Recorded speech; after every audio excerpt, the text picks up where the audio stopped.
ডানে বামে পিছনে নেতৃবৃন্দ, আমি নাম মেনশন করছি না, শুধু একটি উদাহরণ দিই। যেমন চট্টগ্রামের আমার আলেক চাচা, মনু ভাই, ওয়ালিয়ার মৌন ভাই, আমার চট্টগ্রামের মৌন সালেশ্বরের আলম ভাই, কাবিল, প্রথম সিলামের কাবিলের কেউ ছিলেন, এদের রাজ্জাক লালপুর 1 নং ওয়ার্ডের সেক্রেটারি, লালপুর ইউনিয়নের যত ওয়ার্ড বিএনপির নেতা কর্মী আছে প্রত্যেকের মধ্যে সুপরিচিত রাজ্জাক, কারণ এরা সাহসী। প্রত্যেক ইউনিয়ন থেকে, পৌরসভা থেকে সাহসী নেতা কর্মী যারা এখানে উপস্থিত হয়েছেন,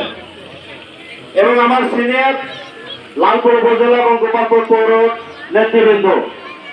আমি নাম মেনশন করলাম না, কেউ রাগ করবেন না, কারণ অনেক নেতা কর্মী এবং সকলে আমার সুপরিচিত, সকলে খুবই গ্রহণযোগ্য এবং যোগ্য সাহসী নেতা। আপনাদের সকলকে এবং আব্দুলপুর সহ আশপাশের যারা আছেন